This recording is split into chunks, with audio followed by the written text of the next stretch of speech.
Hello, I am David Hartful, and this is Nathaniel Branden's 6 Pillars of Self-Esteem. Why you should study the 6 pillars. Nathaniel Branden's 6 Pillars of Self-Esteem provides great insight on how to improve a person's self-concept. Self-esteem is a major factor in mental health and can cause many pathologies if not adequately addressed. The 6 pillars are crucial to the study of race because systematic disenfranchisement can cause low self-esteem. Prevention from fully functioning in society leads many people to the idea they are not good enough. This presentation will allow a person to evaluate if they suffer from low self esteem and create a plan to improve self esteem. How to use this course. A person should listen or read this course fully before evaluating if working on self esteem would be beneficial. It is best to devote 12 weeks to improving self esteem. Take one pillar for 2 weeks. Evaluate how each pillar is affecting your life. Include negative and positive aspects. At the end of the week, make another journal entry for improvements and evaluate if another week is needed.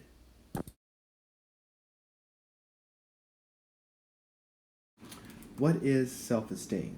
Self-esteem is confidence that a person is appropriate to life and its requirements. It is not a feeling, it is a disposition. A person with self-esteem is secure in the way they think, act, and feel. There are two major components of self-esteem: self-efficacy and self-respect. Self-efficacy is the ability to understand, learn, and adjust to new circumstances. Self-respect is the feeling of worthiness when acquiring success and love. Self-esteem will make a person congruent. A person with high self-esteem will move through life with ease. They will not feel as if they have to defend or prove anything. High self-esteem will give a person an inherent sense of value. They will make a logical determination about what they can and cannot do. When they are criticized or complimented, they will evaluate the feedback logically and respond appropriately. Their ease with life will be evident in their speech and body language. What self-esteem is not. Not having self-esteem comes in two forms. There is an infantile form in which a person expresses a lack of self-esteem. These people are known as pushovers. Pushovers will always internalize criticism and reject compliments. They will always look to others to lead and never make decisions in their life. When things go wrong, they will use it as evidence that they are not good enough to reinforce their self-image. The other form in which a person attempts to hide low self-esteem is adolescence. Adolescent low self-esteem manifests itself by cockiness and assertiveness. They are domineering and aggressive. A slang term for this disposition is little man syndrome. Any criticism is rejected and compliments are internalized. Compliments will also lead to unhealthy bonding, and people who give these compliments will have too much influence in the adolescent low self-esteem person's life. If something goes wrong, it is someone else's fault. The denial of responsibility causes them to hate people that should not even be important.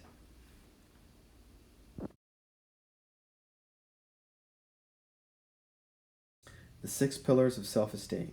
The 6 pillars of self-esteem are living consciously, self-acceptance, self-responsibility, self-assertiveness, living purposefully, and integrity. The upcoming slides will explain these in detail and give the reader exercises to improve each pillar.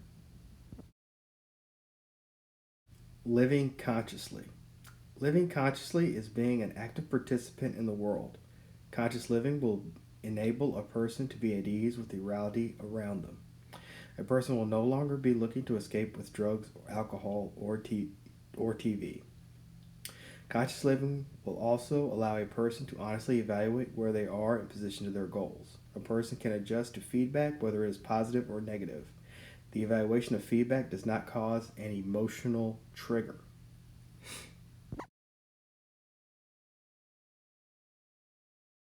How to improve your ability to live consciously. Sentence stems are meant to begin journal entries. The idea is to write the stem at the top of the page and create 6 to 10 endings. The student is to write the endings quickly. The endings do not have to be grammatically correct.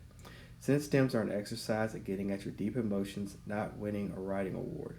Sentence stems should be done in the morning and evening, Monday through Friday. The student is not to read the entries from Monday through Friday.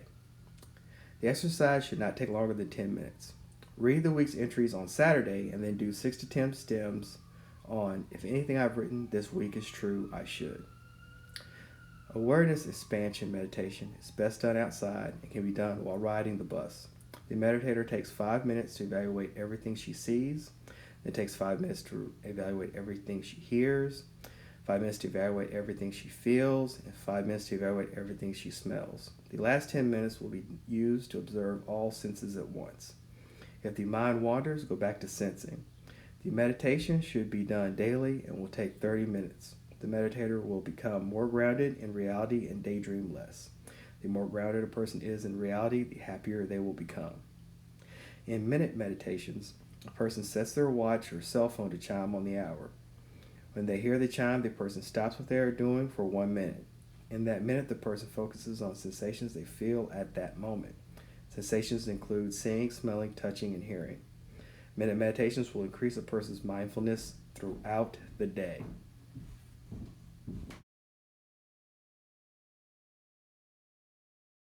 What is self-acceptance? Self-acceptance is the act of acknowledging what you do and think. This does not mean you like or glorify every aspect of yourself. It means you recognize that something is a part of who you are. The acknowledgement will allow for self-improvement work to begin in a productive manner. Self-acceptance leads to a deeper grounding in reality and natural egoism. People could have trouble accepting positive or negative aspects of themselves.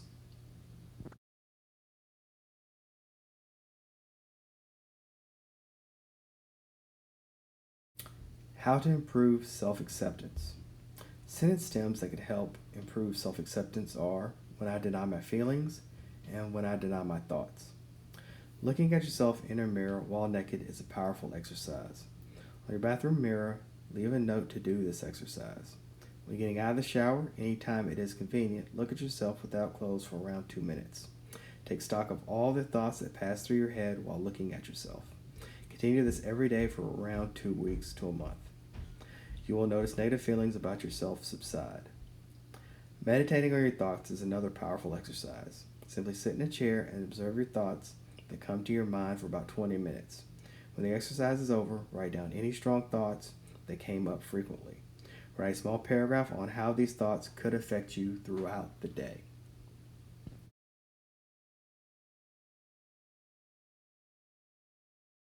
Self-responsibility. Self-responsibility is the acknowledgement that you are in control of your life and are responsible for your happiness. You are ultimately in control of your thoughts and actions. You are not looking for people to blame or to use people to get ahead. Self-responsibility culminates in the realization that no one is coming and nothing will ever fundamentally be different.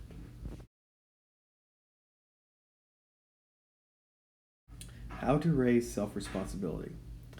Sentence stem that could help raise self-responsibility is, if my sense of self-responsibility is low, I may need to. Take the time to think about the biggest problem areas of your life. Choose a particular incident in that area that did not go well and write about it honestly. Evaluate the entry and determine how much of the incident you blame on other people or circumstances outside your control. The next day, write down all the things that you could have done to prevent the incident from occurring. One manifestation of low self-responsibility is the feeling that things will be different in the future. Thoughts or words like, well, once I'm out of medical school, I'll be able to have a relationship. Or, well, once the kids grow up, we can work on a relationship. Be mindful of phrases like these. In reality, life will always be hectic and people are not going to change. Nothing will ever fundamentally be different. Your job or school will always take up most of your time. People are always difficult to work with. Moving to a new city will not fix anything. Remember, no one is coming to save you.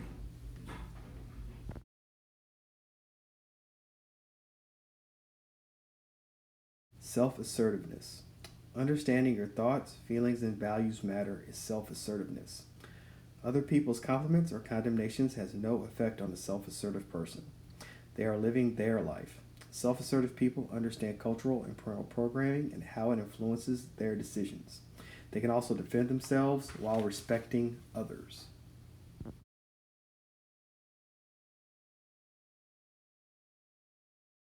How to raise self-assertiveness.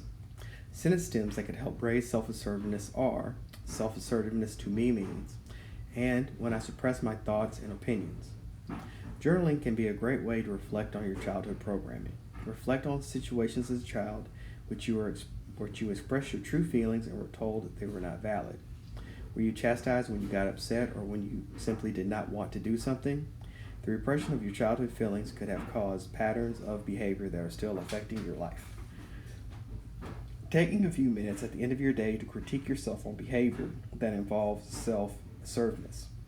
Journal on instances in which you spoke your mind or did what you wanted in spite of consequences. Also journal on instances in which you stifled yourself. When you have instances in which you did not show high self-assertiveness, write a scenario of what you think would happen if you did and said what you wanted. See if the theoretical scenario is realistic or are you exaggerating the consequences of speaking your mind. Living purposefully entails picking concrete goals and sticking with them. Branden breaks down this pillar into 4 steps. The first is taking responsibility for formulating goals. It is not enough to simply do your best. Individuals must set a concrete goal with a time limit. The second thing is determining what actions are needed to achieve the target. The third is monitoring behavior to verify a person is in alignment with the goals. A time limit of actions and results is the best method to do steps 2 and 3. Write down where you are now, monthly milestones, and the final goal. The last step is paying attention to outcomes. The last step is the most difficult. If it is done incorrectly, not attaining the goal will become a knock on your self-esteem. A person must know how to determine what factors are within or outside their control. Corrective actions can begin once external circumstances have been evaluated. How to live purposefully. Sentence stems that could help a person live purposefully are living purposefully to me means, and if I am more purposeful in my marriage. As stated earlier, creating a roadmap for your goals will help a person live purposefully. Determine where you are now, set milestones with dates, and write down the end goal. I recommend making monthly goals. A month is enough time to make some real progress on any goal. Making friends with the same goals will help a person live purposefully.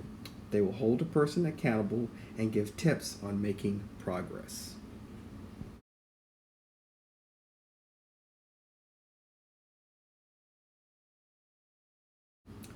Personal integrity. Personal integrity is about congruence. It means your thoughts, words, and actions are aligned. Personal integrity will require much self-reflection. When a person does not live up to her standards, steps are taken to correct the situation. Behavior will be modified to prevent future transgressions. How to increase personal integrity. A person should journal at the end of each day to evaluate situations in which they did not meet their standards for behavior. Evaluate what principle was not met. Is the principle something that you think is acceptable standard, or is it something forced on you by society? Once you know what the principle is and why it's important to you, create an action plan to redress the situation and want to prevent it from happening again. One of the most difficult things a person can do when working on self-esteem is determining what values are truly their own and what values society has thrust upon them. Serious introspection is needed to accomplish this task. Personally, I have found the study of philosophy to be a great aid in determining my true values. Certain types of fiction can be used in the same way.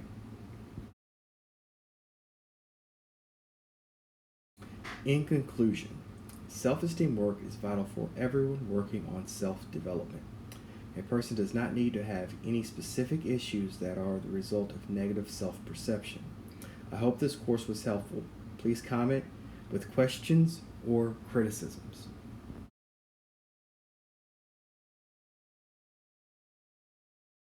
Thank you for watching. For more information, join my WordPress site, www.blackleaderanalysis.com. If you found the presentation helpful, donate through PayPal using email address sdandrace@gmail.com.